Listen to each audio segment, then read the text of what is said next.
Bueno, pues como cada día un saludo a todas las personas que se vayan sumando a este directo, también saludar a todas las personas que lo vayan a escuchar o a ver a través de las diferentes plataformas donde se va a quedar, ahí en el Facebook de Radio Cadena, también en Twitch, también en el canal de YouTube, también en el Twitter personal de Yolanda C. Muchas gracias por habernos prestado su canal, más que nada, no por ella, sino por los 45.000 seguidores que tiene, que siempre hay que echar mano de este tipo de cosas. Y bueno, y por mi canal personal, que bueno, más pequeñito, pero bueno, también estamos ahí. Bueno, lo dicho, estamos en estas charlas trascendentes que estamos haciendo este verano, porque como no tenemos mucho que hacer, estamos enredando de continuo. Y hoy, pues bueno, traemos a un amigo, ese amigo, además también es colaborador de la radio, pero aparte es algunas cosas más que son de las que vamos a hablar hoy, que es Daniel Álvarez. Dani Álvarez, Dani, ¿qué tal? Buenas noches. Buenas noches, Santiago. Bueno, ¿qué tal estás? ¿Estás bien? Bueno, aquí pasando el invierno. No voy a decir verano, porque esto oye, poco. Oye, vaya mes de junio y julio que estamos teniendo en Bilbao. Esto es una cosa horrible, ¿eh? De risa, o sea, terrible. O sea, estamos desesperados. No sale un rayo por ningún lado. Ya te digo. Bueno, pues nada, Dani Álvarez, que es ni más ni menos que el vicepresidente, si no me equivoco, de ANARMA. ¿Qué es ANARMA? Para todo el mundo que quiera preguntar qué es esto. Es como la Asociación del Rifle de Estados Unidos, pero en España. Exacto. O sea, vale. Es la Asociación Nacional del Arma, ANARMA. Pero en este caso, española, ¿no? Con sus características propias europeas, pero sí que somos un reflejo de la NRA americana en cuanto a su forma organizativa y sobre todo a muchos de sus fines. Bueno, y además que tenéis mucho contacto con ellos, ¿no? Sí, la verdad, contacto directo a primer nivel con el board de directors de la NRA. De hecho, somos invitados habituales a su convención anual y nuestro presidente suele viajar allí y, bueno, tiene un papel predominante e importante dentro de lo que son los eventos del aspecto más internacional de la NRA. Bueno, oye, qué polémica con todo este tipo de cosas, ¿no? El tema de las armas, el tema de la tenencia de armas, el tema de la libertad para poder tener un arma y poder defender tu casa. Hemos visto asaltos en España porque han sido, bueno, situaciones lamentables. Bueno, la verdad es que va a ser difícil, ¿no? Por no decir imposible, ver una ley que posibilite o que facilite a los españoles poder armarse para defenderse en sus casas, ¿no? Eso a día de hoy es muy difícil, francamente difícil, sobre todo teniendo en cuenta que la Unión Europea, en concreto la Comisión Europea, está haciendo verdaderos esfuerzos titánicos para desarmar a la ciudadanía europea a través de una directiva de armas europea que se sacó en el 2017, aprovechando los atentados de París del 2015. Y lo que busca es desarmar completamente pues, a cazadores, tiradores deportivos, coleccionistas de armas. El derecho de la autodefensa en España no existe. Realmente existe una eximente ante un tipo penal de homicidio en el cual, bueno, puede ser parcial o completo, pero realmente el derecho de autodefensa no está bien contemplado en nuestro ordenamiento jurídico. Hay otros países europeos que sí lo tienen, por ejemplo, la República Checa, que además ahora mismo en estos momentos se está tramitando por segunda vez, por segundo intento, porque ya lo hizo en el 2017, pero la verdad es que le salió mal a última hora por un puñado de votos de comunistas. Es una segunda enmienda. Sería el segundo país del mundo con una segunda enmienda. Una segunda enmienda que quiere decir eso, la libertad de las personas para poder tener un arma en su casa para ser utilizada en legítima defensa en caso de que alguien lo asaltase, etcétera, etcétera, etcétera. ¿Hablamos de eso? Sí. Lo que pasa es que también tenemos que tener presente que la segunda enmienda americana lo que realmente está diciendo es que es el derecho de los ciudadanos americanos a poder rebelarse ante un gobierno tiránico que aplaste sus libertades personales. Lo que pasa es que, lógicamente, esa consideración de poder tener armas pues, se extiende a la autodefensa y a la práctica deportiva y de caza con esas mismas armas. Pero realmente el fundamento de la segunda enmienda americana es la defensa de los ciudadanos ante un gobierno tiránico. A partir de ahí, lo demás. Claro, es que es muy importante porque todo este tema de la segunda enmienda, que además está en el principio de cualquier debate sobre este tipo de asuntos, hablando de posesión de armas, parte de ese debate de la segunda enmienda en los Estados Unidos. Una segunda enmienda que posibilita, que facilita, que es la que dice que es lícito que los ciudadanos puedan estar armados, pero claro, armados para defenderse de un Estado tiránico. Es decir, que si el propio Estado quiere someterlos de alguna forma, se puedan defender. Imagínense ustedes lo que estaría pasando ahora mismo en Cuba si hubieran tenido los cubanos, que hoy mismo están siendo masacrados en las calles, si hubieran tenido esos derechos de poseer un arma para defenderse de ese Estado tiránico. Pues hombre, seguramente estaríamos asistiendo a una guerra civil, pero seguramente la respuesta no sería con palos, ¿no? Sería también con armas y sería otro nivel. Sí, vamos a ver, eso está muy claro. Ahora mismo los cubanos están siendo aplastados por sus fuerzas del orden y por sus agentes militares. Están muriendo en las calles, los vídeos que ahora mismo se están filtrando, se está viendo eso, y están completamente indefensos. O sea, son carne de cañón. Esto es lo que ocurre en un país. Todos los totalitarismos de cualquier signo. Bueno, fundamentalmente todo lo que lleve la palabra socialista y comunista, pues básicamente tiene la urgencia siempre de desarmar a la ciudadanía. En previsión de de sus planes a medio y largo plazo, que son siempre los mismos, ¿no? El sometimiento del pueblo a sus caprichos y a su enriquecimiento personal a costa de los demás. Es decir, el modelo parasitario, ¿no? Que se conoce. Oye, Dani, hay una especie de mantra instalada tanto en la clase política, hablo de España en esta ocasión, tanto de España, la clase política, como también entre los ciudadanos, en que nos sitúan a nosotros, a todas las personas que estamos a favor de esa tenencia de personal de armas para ser utilizadas como legítima defensa, siempre es el mismo argumento, es que nos mataríamos por las calles. Es decir, aparte ya que nos tratan como niños, pero no creo que sea así, porque hay países en los que el número de armas por habitante es infinitamente superior al de España y no ocurre absolutamente nada. A ver, esto es así. Vamos a ver. España tiene actualmente por cada 100 habitantes en torno a 7 armas. Hay estadísticas que hablan de 7,5. Yo los estudios que tengo están más cerca de 6, pero bueno, vamos a dejar que esté sobre las 7 armas por cada 100 habitantes. Es uno de los países con menor número de armas por cada 100 habitantes de Europa. Te quiero decir que, por ejemplo, el récord lo tiene Serbia, que creo que son unas 39, 40 armas por cada 100 habitantes. Los suizos tienen 27, 29, los franceses 18, 19 con algo y los alemanes también 19 con algo armas por cada 100 habitantes. Para hacernos una idea, en Estados Unidos el número de armas por cada 100 habitantes son 120. Es decir, hay más armas que habitantes.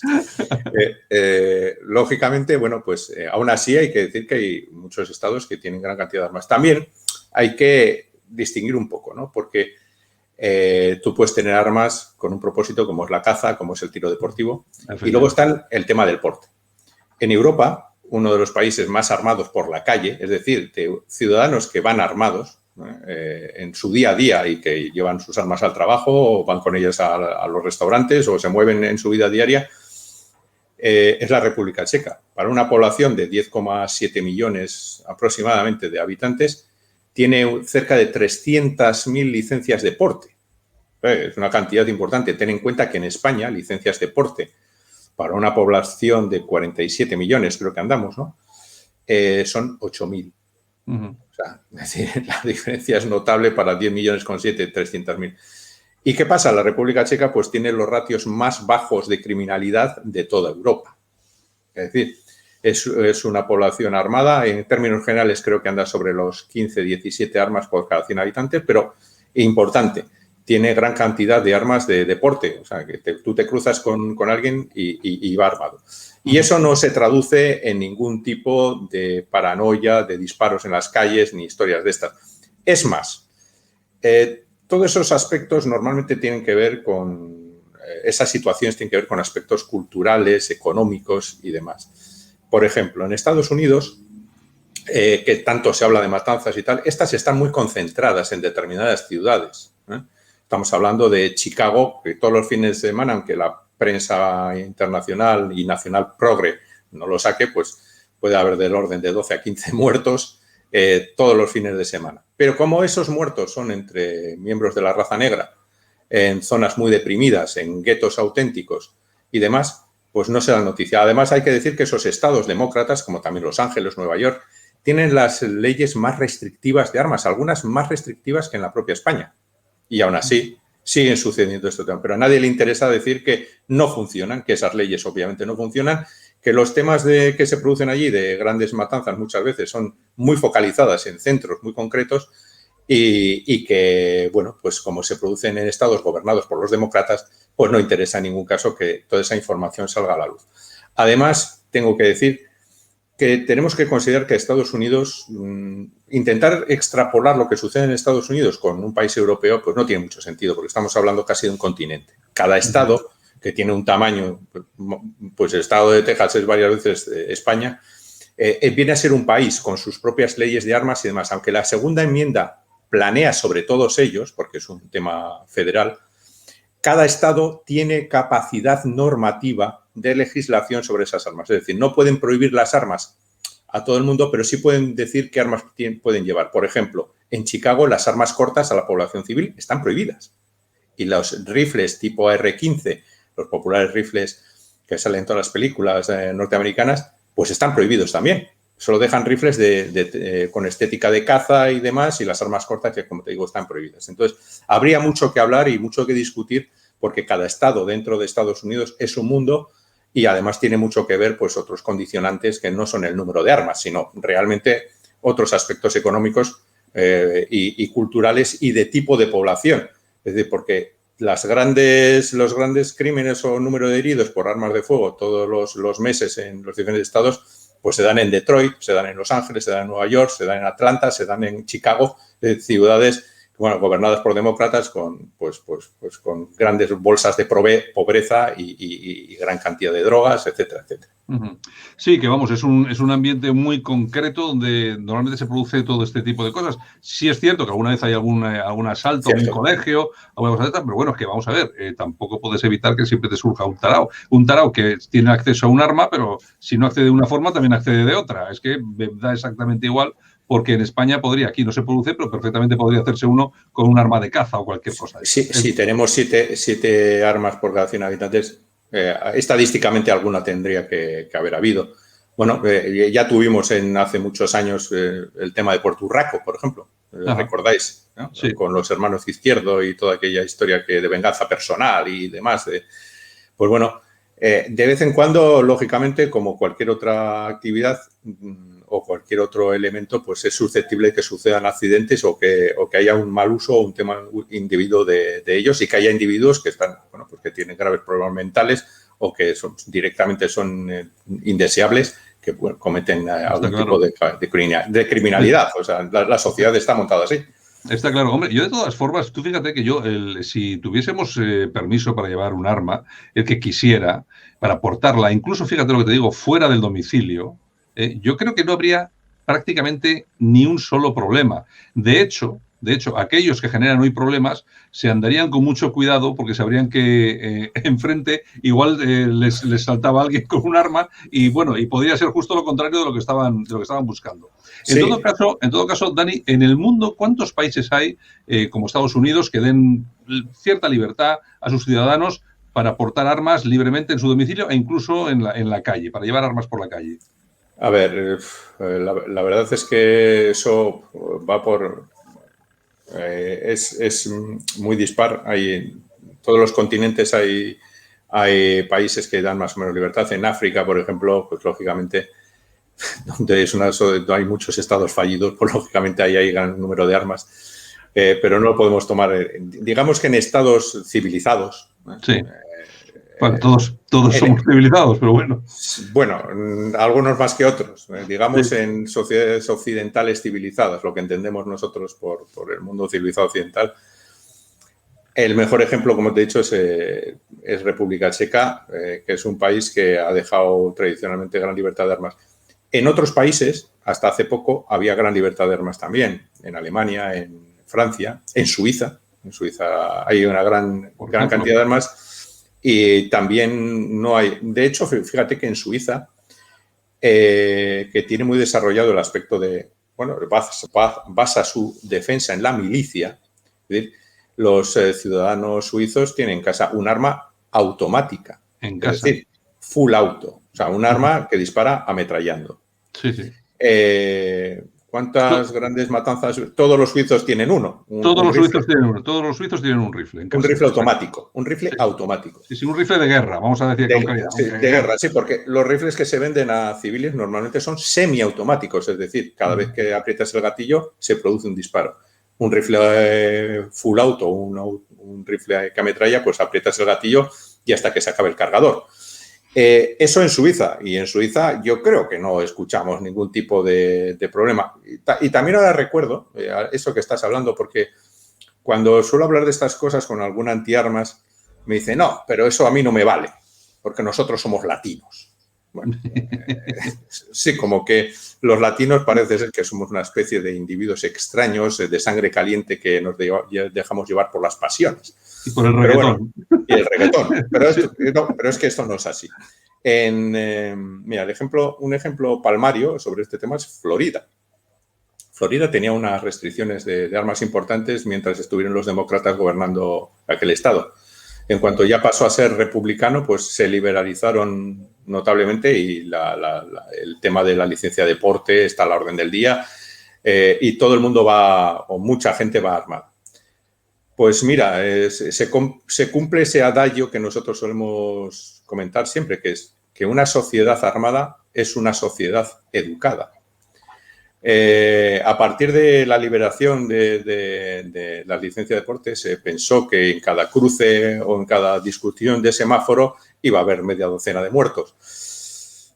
Todo lo contrario. Bajaron los índices de criminalidad asombrosamente, el número de muertos, el número de robos, el número de violaciones, todo eso cayó en picado a partir de que los ciudadanos pudieron defenderse y que los criminales sabían que ahora cuando se metían en una casa o iban a atacar a alguien podían encontrarse precisamente con una defensa, porque las armas al final no dejan de ser ecualizadores de fuerzas. Es decir, tú piensa en una mujer que pueda pesar 50, 60 kilos frente a un maromo de 110 kilos.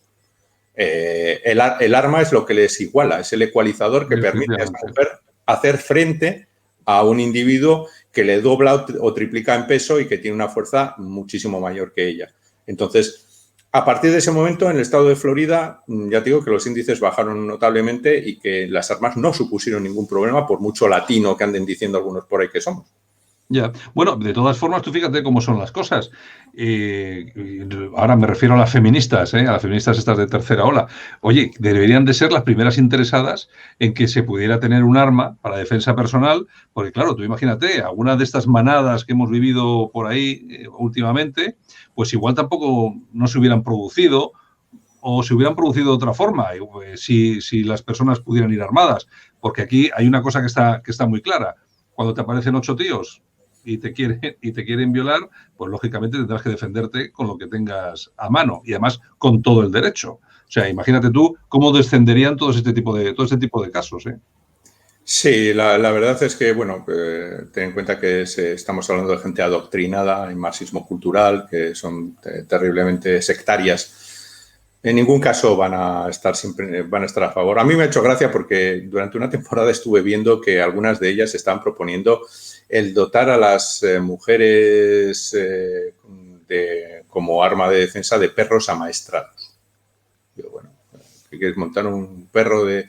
Sí, porque tal, porque cual. O sea, el perro sí se consideraba al tener un Doberman fiero al lado o un pitbull para tu defensa, pero no un arma, ¿no? Es decir, sí, además, reconoces la necesidad de un elemento de defensa, pero que no sea un arma, por favor. Pero y además recuerda que todo ese debate surge a raíz de que en España hay muchas mujeres que están escoltadas, es decir, que tienen escoltas para preservar su seguridad frente a su ex o lo que sea, que quiere hacerles cualquier tipo de daño, y surge de ese problema de que ellas, las mismas feministas, estas feministas así, no las feministas normales, las que ahora son casi todas de estas, son las que dicen, no, un hombre guardaespaldas, no, un perro. Un perro, bueno, pues vale, pues un perro. Sí, bueno, pues, en todo caso, gracioso. En todo caso, las políticas del actual gobierno, bueno, vamos a ver, que luego te voy a preguntar por el plomo, para que me cuentes cuál es la estrategia de la actual política europea para deshacerse de las armas y de las personas que tienen armas o que quieren tener armas, pero te voy a hacer una pregunta que yo creo que también es interesante, sobre todo estamos hablando de España. porque yo sé que tú tienes contacto con todos los partidos políticos, o por lo menos los has tenido de alguna forma, porque vosotros también ejercéis de lobby, lógicamente, pues es como debe de ser, para defender esos intereses. Y me gustaría conocer directamente tu opinión de qué partidos políticos estamos hablando que pudieran ser susceptibles en un momento determinado de estar más cercanos de un apoyo para permitir esa tenencia de armas de legítima defensa. Si lo hay, que igual no hay ninguno. A ver, hablando de temas de armas, lógicamente yo he estado con gran cantidad de políticos en el Congreso defendiendo nuestras posiciones e intentando cambiar la legislación de manera que podamos favorecer no solamente el derecho a autodefensa, que nos queda bastante lejos teniendo en cuenta que se quiere quitar el arma a cazadores, a tiradores y a coleccionistas. Es decir, no podemos empezar la casa por el tejado si realmente ahora mismo se está impidiendo practicar el deporte del tiro, se está impidiendo coleccionar armas o se está impidiendo cazar con algunas determinadas armas, ¿no? Entonces, ahora mismo nuestra labor de lobby, de presión y de cambio legislativo se centra en esos aspectos. Lógicamente, en ningún momento olvidamos quiénes somos y cuáles son nuestros fines. Uno de ellos es el tema de la autodefensa, el acceso según el modelo que nosotros consideramos que es el modelo checo, que es un modelo muy garantista. Es decir, hay nadie que tenga antecedentes, nadie que no haya pasado un curso, que tenga unos psicotécnicos adecuados, que tenga una evaluación determinada, que pase un examen práctico, es decir, una serie una buena, no como ahora, porque en España la licencia es de concesión arbitraria en estos momentos, o sea, te la da la Intervención Central de Armas de Explosivos a través de tu intervención si lo considera adecuado y si le parece bien. Muy poca gente la tiene y la verdad es que la mayoría de ellos o son personas que efectivamente tienen graves problemas de amenazas, pero luego hay un porcentaje muy importante de amiguetes y de conocidos y de demás. Esto es así, lamentablemente, pero esa es la situación. Ahora mismo, de los partidos políticos que tienen mayor sensibilidad al mundo de las armas, lógicamente estamos hablando de los partidos en el aspecto. Yo no, la verdad es que huyo un poco de las etiquetas de izquierda a derecha, ¿no? Pero es el Vox quien en estos momentos es el que siempre ha tenido muy claro que los españoles tienen derecho a defenderse. No hemos hablado con ellos de deporte, sí que se ha hablado de la defensa en casa y que en algún momento se ha tenido en cuenta pues que hay que hacer un cambio normativo porque no solamente esto tiene que ser que más ciudadanos puedan acceder a determinadas armas para defenderse, sino que también debe ser acompañado con un cambio legislativo importante, ¿no? Los más sensibles son ellos y, lógicamente, están también a favor de que el deporte del tiro, el coleccionismo y la caza son grandes valedores de la caza, estén correctamente reguladas, pero de acuerdo a la libertad del ciudadano. Y luego tenemos el PP, que el PP, bueno, pues la verdad tengo que decir que son siempre los de la cara amable, la sonrisa tal, están siempre muy de acuerdo con el mundo de la caza, están de acuerdo con el mundo del tiro, pero obras, acciones concretas y demás, muy poquitas o ninguna. La verdad es que hay gente muy, muy, muy buena dentro del PP y tengo gran aprecio por algunos diputados que son gente trabajadora y tal, pero la norma del partido a tener en cuenta que el PP sigue la Agenda 2030. La Agenda 2030, que es globalista, considera necesaria que haya una ciudadanía desarmada. Al final, toda esta historia que nos quieren hacer comer mierda, quieren que viajemos en bicicleta y que no tengamos dinero en efectivo, y que tampoco tengamos armas. No vaya a ser que en algún momento nos demos cuenta que nos están esclavizando. Entonces, buenas palabras el PP, siempre mucho interés por el tema, siempre nos han recibido muy bien y la verdad hemos tenido un buen contacto, pero acciones, ya te digo, concretas, muy pocas o ninguna. Yo creo que la mejor interlocución que tenemos en estos momentos es con Vox. El Partido Socialista se ha radicalizado desde la llegada del sanchismo, muy poco o nada se puede esperar de ellos y directamente Unidas Podemos o Podemas o Podemes o como se llamen, pues no nos reciben. Eso está claro. Directamente no nos reciben, ¿no? Y esa es la situación, ¿no? Estamos trabajando con todos los que nos quieren recibir, nosotros hacemos nuestras propuestas, intentamos empujarlas y tenemos interlocutores en casi todos los partidos y, bueno, hacemos nuestro trabajo de lobby, que es intentar cambiar la legislación, pero también hay que tener en cuenta que España está perdiendo mucha soberanía y que ahora mismo Europa tiene un peso brutal en muchos aspectos y uno de ellos es las armas a través de la Directiva de Armas Europea. De eso te quería preguntar yo, porque ahora vamos a ver que efectivamente hay una maniobra más o menos solapada para deshacerse de las armas en Europa, eso está bastante claro, pero es que lo que yo no sabía, que lo sé porque me lo has contado tú, es que lo quieren hacer a través de un camino que puede resultar incluso hasta... No sé, no iba a decir ridículo, pero seguramente que a los cazadores no les parecerá nada ridículo, que es el del plomo, ¿no? Sí, vamos a ver. Explícanoslo, explícalo, porque a mí me parece... Kafkiano. Sí. Bueno, vamos a ver, vamos a retrotraernos un poquito. En el 2015 se producen los atentados de París y entonces desde el 2013 había un proyecto de prohibir las armas en Europa. A través de, no sé si te acordarás, de una comisaria que se llamaba una tal Cecilia Malmström, una individua nefasta, un ave de mal agüero, sueca, mala como ella sola y demás. Entonces, ella y otro alto funcionario de la Comisión Europea tenían un plan. No lo podían sacar e intentaron justificarlo con encuestas y demás y la verdad es que todo les salía mal y lo guardaron en un cajón. ¿Qué ocurrió? En el 2015 tuvimos la desgracia de sufrir los atentados de París y ahí se vio la oportunidad perfecta para ese plan que estaba en el cajón, sacarlo a la luz. Ese plan, lógicamente, pues que era un cambio de directiva, porque había una directiva de armas, pero era una directiva más o menos buena, en la cual dejaba bastante libertad a los ciudadanos. Claro, esa modificación requiere la intervención del Parlamento Europeo.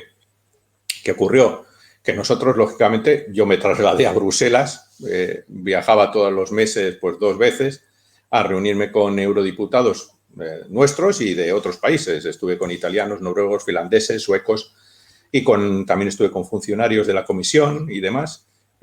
Montamos alguna gran conferencia, porque nosotros, nuestra asociación, ANARMA, es la cofundadora de una gran asociación que agrupa todas las asociaciones pro armas europeas, que es Firearms United. Y entonces, pues bueno, hicimos lobby todas las asociaciones allí en Europa. Yo estuve comandando varios aspectos de la misma y junto con el presidente de ANARMA y estuvimos, bueno, pues haciendo lobby entre pasillos, él y yo mano a mano, pues hablando con todos los diputados. Aquello tuvo como consecuencia que las pretensiones iniciales que tuvieron estos individuos fueron desactivadas. La verdad es que logramos, de lo que inicialmente querían, rebajamos bastante el tema y finalmente en el 2017 salió aprobado el tema. Como no había Dios que se pusiese de acuerdo allí, porque los países del Visegrad, que es Polonia, Hungría, República Checa y Eslovaquia, vienen de dictaduras comunistas, son grandes aficionados a las armas y además quieren dar libertad a sus ciudadanos porque vienen de sufrir dictaduras comunistas y saben de lo que estamos hablando, pues entonces hubo un choque de trenes entre Occidente y los antiguos países del telón de acero. La consecuencia fue que, bueno, ese choque propició que la Comisión, en una serie de artimañas que se darían para escribir un libro o 5 programas de estos, pues la verdad es que dejó o pasó la patata caliente de la directiva a los Estados miembros. ¿Cómo lo hizo? Muy sencillo. Hizo una directiva muy prohibicionista, pero llena de exenciones. Es decir, que le decía a cada Estado miembro que aplicase la exención o las exenciones que le pareciesen. Y así tuvimos que la transposición de la directiva en algunos países no tuvo ningún impacto o incluso fueron a mejor. Y en algunos países como España, la transposición que se hizo dura, muy dura, sin contemplar las exenciones, nos ha convertido en un reglamento que es un auténtico bodrio, una mierda de reglamento que es liberticida a más no poder. Entonces, aún así con todo, ellos andan buscando pues la prohibición mayor que puedan de armas de fuego dentro de los ciudadanos europeos, porque estamos hablando de Yo creo que son casi 11 millones de ciudadanos armados en Europa. Entonces, ¿qué ocurre? Que lo han hecho para evitarse el Parlamento Europeo, han tirado de algunas agencias que son satélites de la Unión Europea, como es la agencia de ECA, que es la que habla de materiales tóxico-peligrosos y demás. Y como esas requieren menos intervención del Parlamento, casi o muy poca, la Comisión ha empujado a través de unos falsos estudios, y digo falsos, y lo digo bien, o sea, y estudios de parte que ha colocado, ha montado una pantomima y entonces ha dicho que el plomo es sumamente tóxico cuando se lleva cazando con plomo desde que se inventaron las armas de fuego hace cientos de años y no ha pasado absolutamente nada. Bueno, pues a través de eso, que impone un reglamento que afecta a los cazadores en humedales, es decir, tipo de aves acuáticas, patos, por ejemplo, y todas esas zonas y tal. Lo que pasa es que ha hecho la reglamentación de tal manera que deja interpretación de las autoridades lo que es un humedal, deja interpretación e invierte la carga de la prueba, porque esto ya es un deporte nacional, que es la inversión de la carga de la prueba. Lo tenemos en violencia de género, es decir, tú eres culpable hasta que se demuestre el contrario. Pues en esta ley vuelve a aparecer la inversión de la carga de la prueba. Si tú vas paseando cerca de lo que se considera un humedal y tienes un cartucho en el bolsillo, algo muy habitual entre los que somos tiradores, la verdad, pues entonces te cae la del pulpo. O sea, pierdes la licencia, te cae una multa de miles de euros y cae todo el peso de encima de la ley. Entonces, claro, ¿cuál es el tema? Que no están siquiera contentos con eso. Nosotros nos hemos presentado en el Tribunal de Justicia de la Unión Europea, hemos demandado a la Comisión, hemos establecido una demanda contra la ley de la prohibición del plomo en humedales, lo hemos hecho. Se ha metido la demanda, acabamos de meterla. Hemos sido la única asociación de toda Europa que lo ha hecho, manda narices. Y bueno, pues confiamos en que los jueces europeos tengan a bien decir que, bueno, pues que esto ataca los derechos fundamentales, derechos económicos, derechos de todo tipo de los ciudadanos europeos. Pero no están contentos con eso. Sabemos que hay una serie de estudios, también del plomo, para prohibir el plomo en cualquier tipo de terreno, incluidos los campos de tiro. Es decir, es el siguiente paso. Han empezado con humedales, pero ya sabemos que han pagado a una serie de científicos, les han untado, pero que muy bien, y entonces ellos harán unos informes de parte y dirán que el plomo, pues no sé, mata a los niños de los colegios, por ejemplo. O sea, aquí cualquier cosa vale, con tal de llegar a su fin. Y eso es lo que estamos esperando. La pandemia ha retrasado todo, eran unos estudios que estaban para finales del año pasado, pero bueno, todo esto se ha retrasado, pero supongo que en el plazo de unos meses volverán a sacar los estudios para prohibir el plomo completamente. Eso va a crear un gran problema porque muchas armas no están preparadas para tirar munición que no tiene plomo y tampoco el plomo tiene alternativas reales para emplear otros materiales, porque esos materiales tienen sus problemas, requieren armas modernas, etcétera, etcétera, etcétera. ¿Eso qué va a hacer? Bueno, hay que tener en cuenta que nuestro relevo generacional es un poco complicado y si tú a un cazador un poco mayor le dices que, oye, mira, que no vale tu escopeta, lo que va a decir es que, bueno, pues que la chatarren, que yo me voy a casa y dejo de cazar. Con eso reduces el número de armas y te cargas la caza, el tiro y el coleccionismo y te cargas todo. Y esa es la artimaña, no es otra. Bueno, la cuestión es que fíjate que hemos comenzado hablando de armas para la legítima defensa y tú has traído muy bien el tema de, vamos a empezar por el principio, que mira los problemas que tenemos con las armas de caza y efectivamente, claro, te pones a pensar y dices, bueno, pensar ahora mismo en que en España, y por lo que veo en toda Europa, poder alcanzar una ley tipo americano en la que una persona pueda tener un arma corta en casa para defensa personal, con todo lo que nos has contado durante estos 34 minutos, Dani, bueno, yo ahora lo veo más claro que al principio, es decir, prácticamente imposible. A ver, tenemos que pensar que la República Checa va a meter una segunda, va a ser el segundo país del mundo que va a tener una segunda enmienda. Ahora mismo ha sido aprobado por el Parlamento, queda la ratificación del Senado. Bien es cierto que en el 2017 lo intentó y un grupúsculo comunista de 4 o 5 individuos tiraron atrás la segunda enmienda. Tenemos más esperanzas ahora. Si yo he estado hablando con mis compañeros checos del EX, que es la asociación hermana nuestra en República Checa, y parece que hay muchos visos de que vayan a tener una segunda enmienda. Estos pasos son importantes porque al final Estados Unidos queda muy lejos para muchos y además está muy demonizado. Sin embargo, un país tranquilo, un país de Europa Central, un país que no da problemas, que no tiene ningún tipo de problemática social, es un buen referente. Yo creo que eso va a ayudar muy mucho y además no le van a afectar las directivas, porque hay una cosa que dicen las directivas europeas de armas. Nunca, jamás podrán pasar por encima de las constituciones nacionales, lo cual quiere decir que si tú en tu constitución metes una segunda enmienda, ya puede decir la Directiva de Armas Europea misa en latín, que no va a valer. Claro, lo han hecho bien, lo saben hacer bien, es una sociedad, el tiro allí es el tercer deporte nacional y tienen una industria potentísima de armamento de la cual vive muchísima gente. Entonces, bueno, y hay una gran tradición por las armas en Checa. También quiero dar una última anécdota para que veas un poco cómo son los checos. Cuando estaban de turné los comisarios europeos pasando por diferentes países dando las bondades de desarmar a los ciudadanos y demás, lógicamente fueron a la República Checa. Y allí, y esto fue épico porque la verdad es que fue impresionante, les recibió el ministro del Interior checo. Y en medio del speech, cuando estaba el comisario de Interior de la Comisión Europea diciendo sus tonterías varias, le dijo, mira, yo solamente le voy a decir una cosa. Cuando vinieron los nazis, lo primero que hicieron fue poner pasquines y pasar casa por casa para quitarnos las armas. No se las dimos. Cuando vinieron los soviéticos, pusieron pasquines y fueron casa por casa pidiendo las armas. No se las dimos. ¿Y usted viene aquí a pedirme mis armas?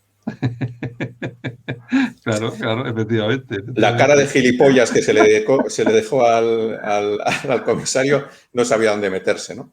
Bueno, pues pero esos son gobiernos que se preocupan de sus ciudadanos, que miran por ellos. Bueno, de hecho, la resistencia ahora mismo en Europa ante toda esta corriente marxista, cultural, comunista, en el cual se está convirtiendo la Unión Europea, porque cada vez hay más leyes, fabrican, no creo que son 2 o 3 leyes al día, y que están todas pensadas en coartar los derechos y libertades de los ciudadanos, cada vez más prohibicionistas, pues la única resistencia que están encontrando es en el Visegrad, Hungría, Polonia, República, y fíjate cómo los están demonizando. Claro, no, y aquí y lo que está pasando, bueno, por lo menos Hungría, imagínate tú lo que va a durar dentro de la UE, no lo sé, pero ya te digo que va a estar complicado el tema. Bueno, pues nada, si te parece, Dani Álvarez, acabamos, llevamos 37 minutos y habíamos hablado de 20 o 30, pues nos hemos ido un poquito. Pero bueno, yo creo que ha quedado todo bastante claro, sobre todo sobre este tema de la posibilidad de las armas para legítima defensa, que lo tenemos crudo, por así decirlo, no creo que lo vayamos a ver. Otra cosa es que sí le salga bien en República Checa, que puede ser un ejemplo bastante cercano, y que en base a eso, que sí que alguna posibilidad se pueda abrir en un futuro. Pero bueno, las cosas están como están, está complicadito el tema. A ver, nosotros estamos luchando, no cejamos, somos aguerridos, representamos lo mejor de los viejos tercios y ya sabes que esos no se rendían nunca. Y nosotros somos los viejos tercios de las armas y eso vamos a seguir empujando, vamos a seguir reuniendo con partidos políticos y vamos a mejorar la legislación y en el futuro, desde luego, quién sabe, pero seguramente intentaremos que todos los españoles de bien puedan defenderse, puedan tener un arma, por lo menos en sus casas, para no tener que depender de la seguridad pública, que muchas veces los tiempos de respuesta en las grandes ciudades, por ejemplo, son de 10-12 minutos. Con lo cual, en 10-12 minutos te pueden hacer de todo. Efectivamente. Bueno, pues nada, Dani Álvarez, un placer haberte tenido aquí con nosotros en estas charlas trascendentes. Un abrazo muy fuerte y estamos en contacto. Muchas gracias, Santiago. Cuando quieras. Un abrazo muy fuerte, Dani. Un abrazo a todos.